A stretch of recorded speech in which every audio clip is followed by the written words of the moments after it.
저 앞에 붙어 있는 게 뭐 공적연금 뭐 계약 저지라든지 뭐 이러저런 얘기들이 있습니다. 그러면서 뭐 비정규직 참여를 철폐라든지 이런 우리들의 어떤 그런 요구들이 그 국가 어떤 시스템을 뜯어보면은 이게 방금 제가 말했던 것처럼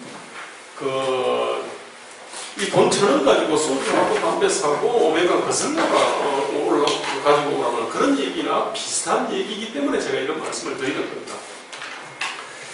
자, 그런데 우리가 이제 이념을 얘기할 때 왜 그러면은 이념의 표 상태에도 불구하고 이를 잘 인지를 못할까 생각하면 그 기본적으로 우리한테 있어서 민주화라는 게 기본적으로 반독재죠. 반독재는 뭐냐면은 독재자 또는 독재 세력을 권좌에서 축출하는 거 아니겠습니까? 그래서 그걸 위해 가지고 민주공명 선거 제도도 필요하고 그걸 통해서 평화적 정권 교체를 하고 그 얘기는 정치 세력의 평화적 경쟁이 되겠죠. 그리고 반민주 악법을 철폐하고 뭐 기본권과 자유권을 갖다가 정지를 하는 거죠. 자, 그렇게 해서 쭉 왔습니다. 지금도 사실은 사람들의 다양한 베이스에는 민주화는 뭐냐면은 저기 어떤 친일파 군부 독재 세력을 축출하는 것도 생각을 하는 사람이 많습니다. 아마 세월호 사건이 터졌을 때도 그랬고 이른바 강우병도 그랬고 어떤 큰 정치적 계기가 있으면 그 계기를 활용해서 저 어떤 만화의 권원들을 축출해야 된다 이런 생각들을 아주 강하게 갖고 있습니다. 저는 이제 이게 지금 우리 어떤 그 이념의 부재 내지는 표현의 어떤 대단히 어떤 중요한 이 원인이다 그렇게 생각합니다. 자, 그래서 양극화라든지 일자리 문제라든지 수많은 문제들이 이제 이렇게 생기니까 거기에 대해 가지고 이제는 이런 개념을 만들었습니다. 사회 경제적 민주주의 또는 실질적 민주주의라는 어떤 그 개념들을 갖다가 만들었습니다. 자, 절차적 민주주의 대충 됐으니까 이제는 사회 경제적 민주주의를 해야 된다 그랬습니다. 자, 이 얘기는 국가 또는 어떤 권력에서 시장과 부와 양극화와 기본권으로 이제 이렇게 관심을 옮기는 어떤 그런 측면이 있습니다. 그런데 저는 이러한 식의 어떤 접근이 우리 어떤 민주화 운동이 갖고 있는 큰 한계라고 생각합니다. 민주화를 너무 좁게 저는 이해했다고 생각합니다. 자, 저는 민주화는 뭐냐? 한마디로 말하면 이제 관계의 어떤 재구축이라고 합니다. 관계가 뭐냐면은 정치, 경제 주체들 간에 이 관계를 재구축한다는 것은 권한과 책임, 그 다음에 권리와 의무, 의사결정 방식 이러저러한 것들을 재구축한다는 얘기입니다. 그렇게 해서 또 가치나 자원의 권위적 할당이죠. 이건 뭐 정치의 정의인데 이걸 갖다 하는 게 바로 이제 이른바 민주화다라고 생각합니다. 무슨 얘기냐면은 결국은 크게 보면은 국가나 시장과 공동체 개인 이게 어떤 자원 배분의 장이지 않습니까? 이것의 어떤 그 관계를 재조정하는 거. 그 얘기는 뭐냐면 국가가 할 일 또는 시장이 할 일, 국가가 하지 않을 일, 시장이 하지 않을 일 이런 거를 갖다 구분을 해서 관계를 재정립한다는 얘기입니다. 더 밑으로 내려오면 대통령이 할 일, 국회가 할 일, 중앙정부 부처가 할 일들이 있습니다. 권한과 책임이 있습니다. 예컨대 우리 검찰 권한이 세계에서 가장 강력하고 비대하다고 그렇게 우리 알고 있지 않습니까? 이렇게 이런 게 있습니다. 자, 지방정부, 지방의 지방령 이쪽이 할 일이 있습니다. 아시다시피 우리는 지방정부라고 하는 것은 4,000개에 넘는 어떤 이 법령에 의해 가지고 칭칭칭칭 담겨져 있습니다. 그뿐만 아니라 지방정부는 원래는 자기가 기업처럼 자기가 벌어서 자기가 번 범위 내에서 살림을 하는 게 기본 자치 정신입니다. 그런데 우리는 이것이 되어 있지 않습니다. 그렇기 때문에 중앙에서 어떻게든지 어떤 돈을 갖다가 타오자 기본적으로 약탈주의 마인드를 갖다가 이게 강하게 흐르고 있습니다. 자, 어떤 거는 권력을 합의제 기구에 던질겠습니다. 우리 노사정위원회, 방통위원회, 규제개혁위원회 전혀 작동하지 않습니다만은 기본적으로 우리가 그 민주화를 한다는 얘기는 어떤 권한은 국회가 다 갖고 있는 것, 대통령이 갖고 있는 것보다는 이런 데가 갖고 있는 것이 굉장히 합리적입니다. 그래서 노사정위가 작동하도록, 방통위가 작동하도록 이렇게 해야 되는 거죠. 우리가 다 안 하고 있죠. 또 어떤 거는 전문가, 민간 자율업자들의 어떤 자율규제기구에 넘겨낼 게 있습니다. 예컨대 변협이나 의협이나 뭐 해운조합 이런 게 있습니다. 아시다시피 해운조합, 뭐 변협 여기다가 권능을 더 넘긴다? 말도 안 되는 소리가 하겠지만은 그렇지만은 민주화가 제대로 된다는 얘기는 이쪽이 그 권능을 받아 먹을 수 있게 만들어야 됩니다. 그렇게 해서 견제하고 감시하고 책임을 묻고 그렇게 할 수 있어야 됩니다. 이를테면 이런 부분들이 우리의 민주화는 우리 개념은 독재 세력 또는 독재 구역 세력을 축출하는 걸로 이렇게 돼버린 거죠. 그러다 보니까 이 관계들을 갖다가 이렇게 재설정해야 되는 많은 것들이 안 됩니다. 그래서 농협을 뜯어보면은 농협이라고 하는 거는 그냥 농민을 위한 조합도 아닙니다. 그냥 그 임직원들을 위한 조합이 되어 있습니다. 정당, 우리나라에 아마 정당 민주주의가 가장 아마 이게 잘 안 되는 데가 아마 정당일 겁니다. 이를테면 이제 이런 문제들이 이제 일어난 거죠, 이제. 자, 그런 점에서 이제 이 어떤 권한과 책임이나 권리나 의무를 갖다 재설정을 해야 되는데, 그 과정에서 이제 어떤 통찰력이 필요하죠. 이를테면 우리한테 있어서 가장 보편화되어 있는 통찰력이 하나 있습니다. 절대 권력은 절대 부패한다. 이게 상권 분립의 정신이지 않습니까? 또 최근에 이 책으로 인해가지고 요즘 피케티 부동식이 이제 이렇게 지금 우리한테 새로운 통찰력을 줬습니다. 뭐 맞는지 틀린지 모르겠습니다만 이것이 맞다면은 이를테면은 자본 그 수익률이 경제 성장률보다 크다면은 시간이 가면 점점 이게 결국은 자본 수익이 커지고 빈부차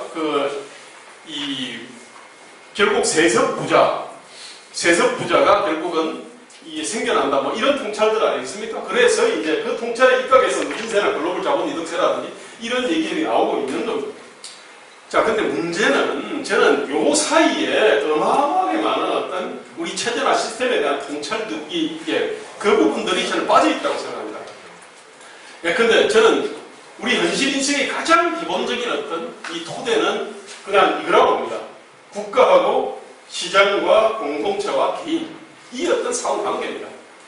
그리고 이 각각에 대해 가지고 이 구조, 그 다음에 이 구조에 대해 가지고 제대로 파악을 해서 이것들의 어떤 상호 어떤 관계들을 이제 설정하는 것이 핵심이라고 생각합니다. 지금 현재 많은 정치 노선들은 아마 이 국가를 가지고 시장을 제어한다. 아마 이런 그 개념을 갖고 있습니다. 그리고 이 국가에 대한 인식은 한때는 마르크스주의가 이제 국가를 부르주아 의학기구라고 그랬습니다. 근데 이 개념은 어디로 이제 사라지고 어느 날 이제 국가를 갖다 자유정의연대의 어떤 그런 수단으로서 이제 이렇게 이제 바라보는 시각이 생겼습니다.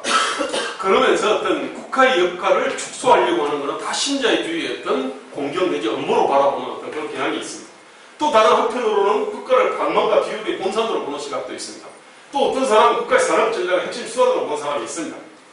다 이런 개념들이고 다 어떤 세계사적 보편성들을 갖다 띄고 있습니다. 이게. 저는 결론적으로 말하면은 이 어떻게 보면 정치의 가장 핵심 수단은 어떤 권력이고요. 권력은 결국 국가가 갖고 있는 여러 가지 어떤 수단들을 통해 가지고 시장과 공동체를 제어하고 재구축한다. 뭐 이 컨셉인데 저는 이 국가에 대해 가지고 우리가 너무나 모르고 있다. 이게 생각합니다. 자, 간단히 넘어가겠습니다. 이거 최근에 나온 자료입니다. 공공분식 개정의 신규 작성 결과를 보면은 자, 이거 모든 이 5,255개의 개정을 가지고 한국은행에 쭉 추적을 했습니다. 최신 통계입니다. 이 얘기 뭐냐면은 이게 이제 우리가 갖고 있는 국가에 대해 가지고 우리가 새로운 어떤 인식들을 주기 때문에 제가 간단히 소개를 했습니다. 기본적으로 우리가 GDP 대비해 가지고 GDP 대비해서 국가 재정 비율은 32.7%밖에 안 됩니다. 작은 정도가 많습니다. 국가 재정이 작습니다. 그런데 지금 우리가 연금이 성숙되고 그 다음에 공공의료 관련된 지출이 쭉 늘어나면은 이게 40%까지 갑니다. 그럼 대충 미국 수준이 되는 겁니다.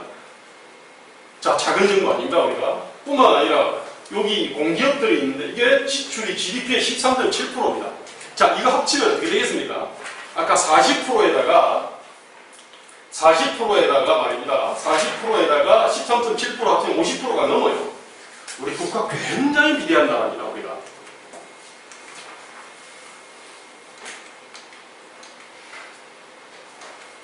자, 뿐만 아니라 보다시피 공기업 관련해가지고 자산교육 써보면 삼성 밑에 바로 한국전력, 한국토지공사, 그 다음에 한국도로공사, 가스공사, 농협 쭉 있습니다. 저 파란 색깔로 칠해놓은 거는 뭐냐면은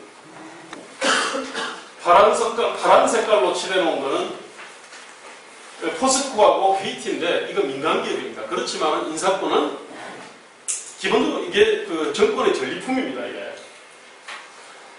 자, 그리고 이 사람들 그 CEO들이 넘어가는 과정은 다 검찰들이 다 개입해 있습니다. 이게. 우리가 공무부문에 대해가지고 국가공무원 한 100만 명으로 봅니다만 이것도 역시 이제 정밀하게 주민등록 번호를 가지고 이렇게 쭉 추적을 해보니까 대충 공공부문이 한 자리가 한 210만 개쯤 됩니다. 자, 210만 개는 공기업 빠져 있는 겁니다. 그 다음에 KT라든지 포스코 당연히 빠져 있습니다. 농협 같은 거 당연히 다 빠져 있습니다. 그 다음에 4대 금융 지주회사 있지 않습니까? 그거 다 빠져 있습니다. 그러니까 이런저런 따지면은 우리 어떤 공공부문 종사자가 대략 300만 명은 봐야 됩니다. 그럼 그 300만 명은 또 어떤 사람들이냐?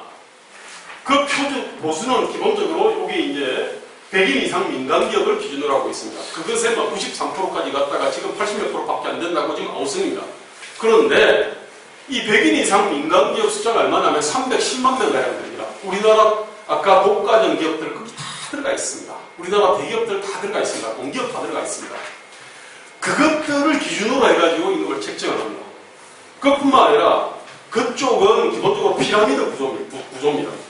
사원으로 입사해서 대리로 올라가고 과장 차장으로 올라가면서 쭉 줄어듭니다. 그러면서 근데 이제 공공부문의 종사자들은 절벽 기본적으로 원통형으로 올라가지 않습니까? 이 원통형이 피라미드하고 맞먹겠다는 얘기입니다. 자, 그렇게 된다 그러면은 당연히 아마 세계에서 아마 1인당 GDP를 기준으로 따진다고 하면 세계에서 가장 높을 수밖에 없습니다. 이제 이런 거는 그 국세청에 있던 자료를 가지고 따져본다 그러면 전에 유명한 코레일 평균 연봉이 이게 보면은 다 10% 안에 들어가는 겁니다. 이게 전체적으로 1576만 8천 명을 가지고 쭉 따져보니까 이게 대충 10% 안에 들어가는 겁니다. 이게. 자, 또 하나는 뭐냐면은 우리는 그냥 자연스럽게 이 재벌 주종론 이 개념들을 딱 가고 있습니다. 자, 그런데 따지고 보면 기본적으로 우리가 제조업이 국내 산출의 절반을 차지하고 부가가치를 보십시오. 이 부분은 부가가치 30%를 제조업이 생산하는데 취업자 수는 16.6%밖에 안 됩니다. 거의 더블을 생산합니다. 그런데 OECD 평균을 보십시오. 부가가치가 14.9이고 취업자 수 13.9밖에 안 됩니다. 자, 우리가 이런 구조를 갖고 있습니다. 자, 그러면은 우리 제조업이라고 하는 게 그러면은 그만큼 많이 착취해서 그러냐? 그렇지 않습니다. 기본적으로 무대가 글로벌이지 않습니까? 나름대로 어떤 이 글로벌 경쟁에서 나름대로 어떤 성공을 한 거죠. 근데 우리 어쩌면 이런 걱정을 갖다가 그냥 놔둬도 될 줄 모릅니다. 뭐 경제민주화 필요 없습니다. 지금 현재 아마 중국이 부상을 하면은 자동차, 10대 수출 품목 중에서 자동차하고 반도체 정도 빼놓고 나머지는 다 지금 밀리거나 지금 위험하다는 게 판단입니다. 이를테면 석유화 대충까지 가고 있습니다. 그죠? 그 다음에 철강 확실히 막가게 돼 있습니다. 그죠? 그 다음에 자동차 부품, 선박. 그죠? 우리가 갖고 있는 10대 수출 품목의 상당 부분은 지금 중국의 그 거센 도전에 상당히 위태로운 상태입니다. 그렇기 때문에 어떻게 보면은 우리가 이런 고민도 사치스러운 건지 모릅니다, 이게. 자, PKT로 인해가지고 우리가 이제 이런 어떤 통계들을 보게 됐습니다. 자, 상위 10%의 어떤 소득 점유율을 봅시다.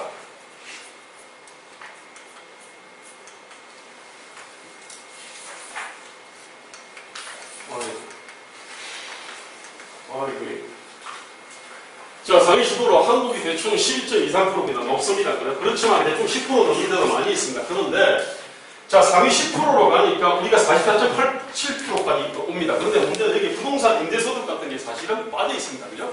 이까지 포함하면 아마 가장 높을지 모릅니다. 자, 특이한 게 있습니다.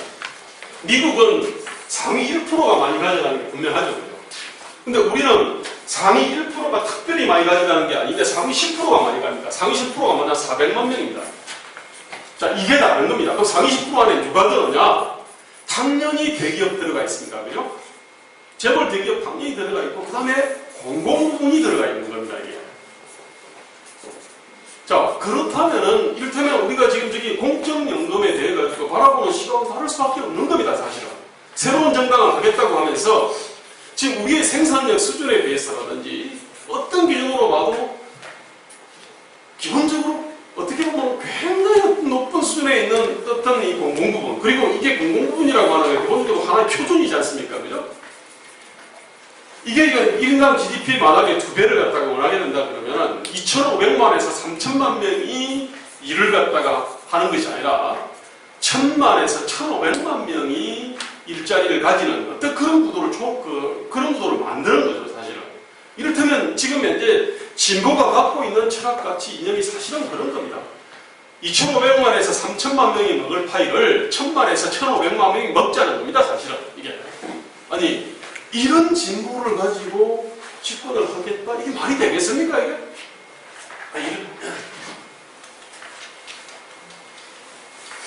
자, 제가 아까 공공부문과 관련해서 제가 말씀드린 것은 첫째, 공공부문이 생각보다 우리가 굉장히 비대하다. 여기입니다. 그 다음에 그쪽에 종사자가 100만 명이 아니고 대략 300만 명이 넘는다. 그죠?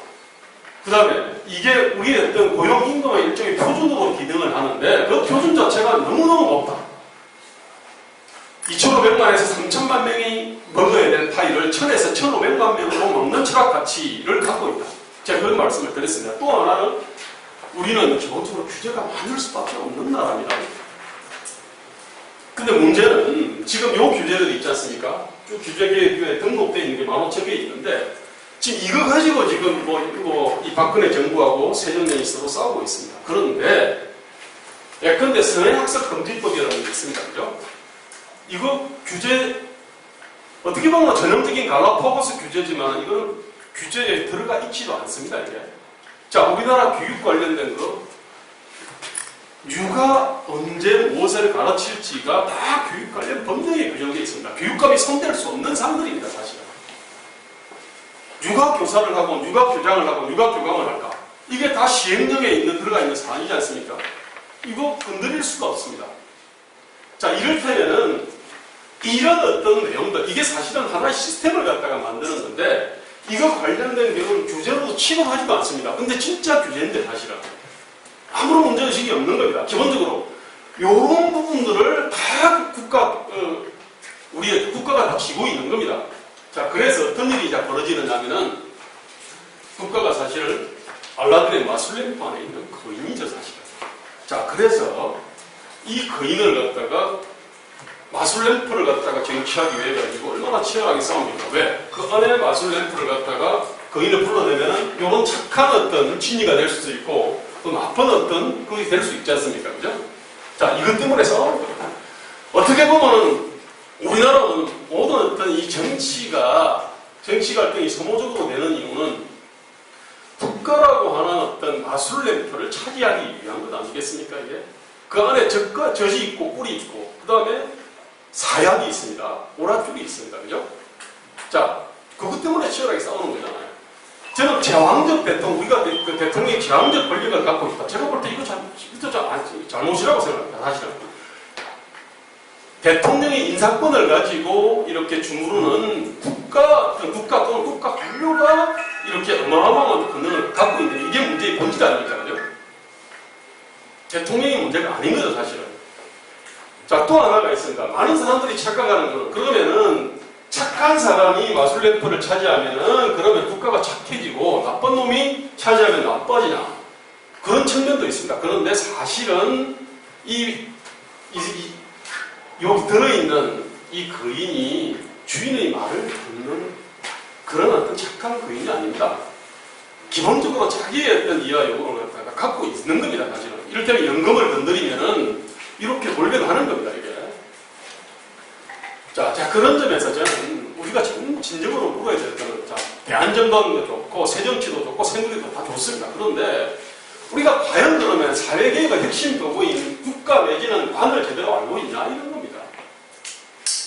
자, 여기 가면은, 자, 기본적으로 관은 적과 꿀과 그 다음에 사역과 것들을 너무 많이 갖고 있습니다. 특히 지자체장들, 해본 사람 만약에 먹으려고 그런다 그러면은 지자체 한 번도 해도 어쨌든 간에 토목 건축 예산들이 많이 나오게 되어 있습니다. 왜냐하면 지자체장은 임무가 뭐겠습니까? 다리 간수하고 길 관리하고 저수지, 화장장, 숲 관리를 해야 되거든요. 그 관련된 예산들 다 토목 건축 예산이고 그 업자가 먹는 예산입니다. 그죠?